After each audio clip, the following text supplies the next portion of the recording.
Sebagai makhluk sosial, manusia tidak bisa lepas dari kehadiran orang lain dengan berbagai karakter dan lingkungan yang berbeda.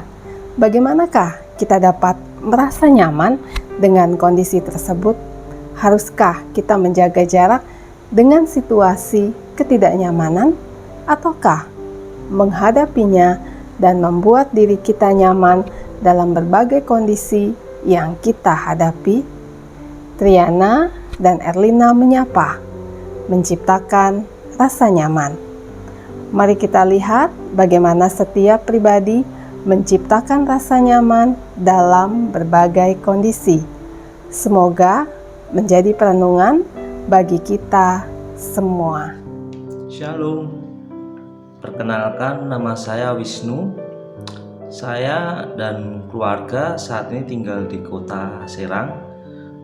Dan saya saat ini bekerja di sebuah perusahaan yang bergerak di bidang properti, Ciputra Group. Saat ini proyeknya dari Citraland Puri Serang. Nyaman di tengah pandemi. Menurut saya itu dua kata yang sangat bertolak belakang ya, nyaman dan pandemi. Karena pandemi buat saya pribadi ini adalah suatu kondisi yang sangat-sangat unpredictable, karena kita nggak tahu apa yang akan terjadi di kemudian hari. Tapi kita harus bisa nyaman.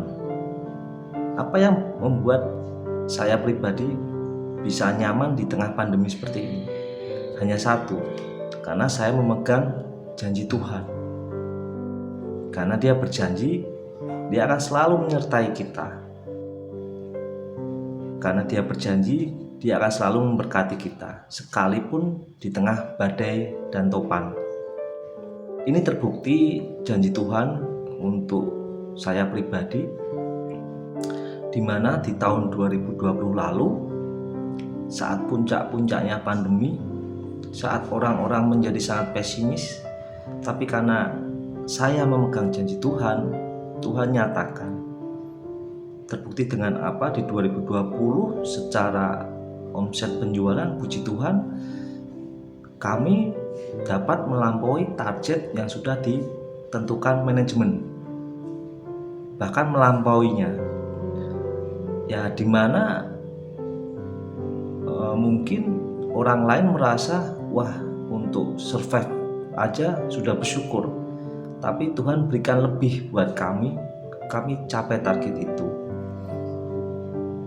Jadi menurut saya adalah kuncinya adalah kita harus memegang janji Tuhan. Janji Tuhan itu nyata untuk kita semua. Shalom. Terima kasih, Tuhan memberkati. Nyaman bagi saya adalah terbiasa mengungkapkan pendapat kepada suami dan anak-anak, walaupun kadang terjadi perdebatan. Namun bukan berarti kami bertengkar. Nyaman bagi saya juga artinya melakukan sesuatu sesuai dengan kemampuan atau kapasitas saya. Tentunya ada prioritas saat mengerjakannya. Saya akan berusaha melakukan terbaik, tetapi untuk hasilnya saya serahkan kepada Tuhan, sehingga apa yang saya lakukan tidak menjadi beban. Nyaman juga berarti saya mampu untuk mengekspresikan perasaan saya, bukan karena saya mau menyenangkan hati orang lain, tetapi karena memang saya mau melakukannya. Nyaman adalah ketika saya diperlakukan baik, dihargai, dihormati oleh keluarga saya, dan juga pendapat saya dihargai dan diterima dengan baik, serta saya tidak dikekang, saya boleh bebas melakukan apa saja selagi hal itu positif. Terima kasih. Sahabat terkasih, bagaimanakah kenyamanan itu dapat dirasakan? Jawabannya akan berbeda-beda, karena rasa nyaman antara satu orang dengan yang lain belum tentu sama. Nyaman bersifat individu, hanya orang tersebut yang bisa merasakan. Orang lain tidak bisa mewakili perasaan kita. Contohnya saya, sebagai pribadi, tetap berusaha melakukan yang terbaik, namun sesuai kemampuan menyerahkan usaha yang telah dilakukan kepada Tuhan dan mampu mengekspresikan perasaan. Sedangkan untuk Pak Wisnu, ia percaya bahwa tetap memegang janji Tuhan tentunya dengan tetap bekerja keras akan mampu melewati kondisi sulit sekalipun seperti di masa pandemi ini. Bahkan target yang menantang tetap bisa tercapai.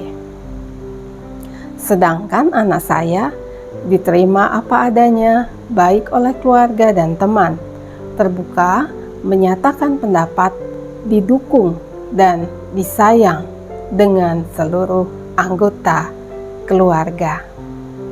Rasa nyaman juga tidak bisa disimpulkan secara langsung hanya dengan melihat, tergantung dengan kondisi perasaan orang yang mengalami situasi tersebut. Anak saya tidak bisa mengetahui rasa nyaman yang ada di hati mamahnya hanya dengan melihat, begitu juga dengan sebaliknya. Nyaman hanya bisa dirasakan oleh orang yang mengalami situasi tersebut.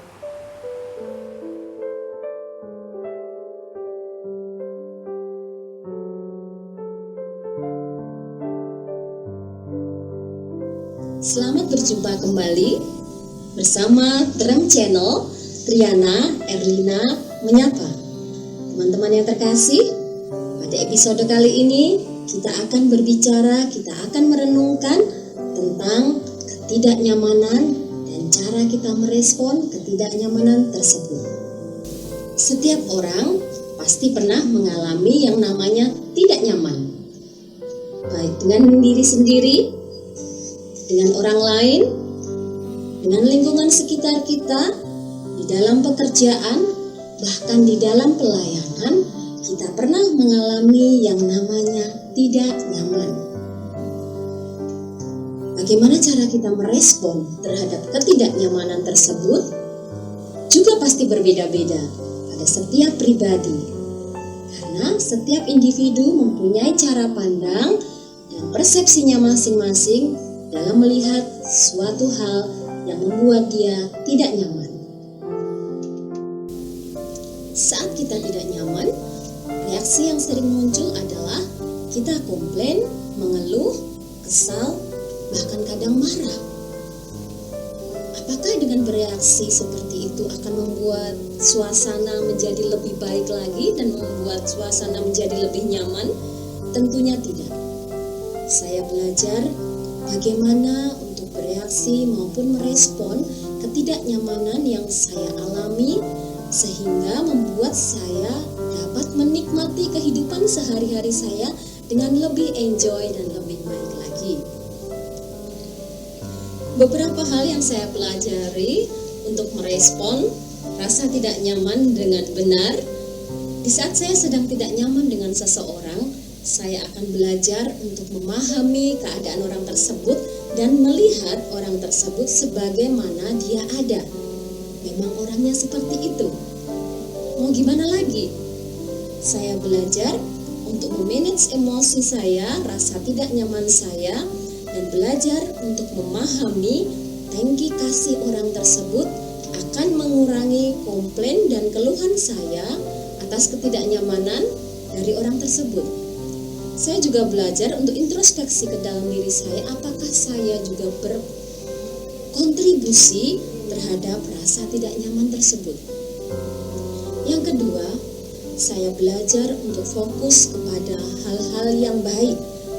Daripada saya gusar dan saya muram, lebih baik saya merubah fokus saya dari hal yang tidak nyaman itu kembali kepada Allah yang sumber segala sesuatu.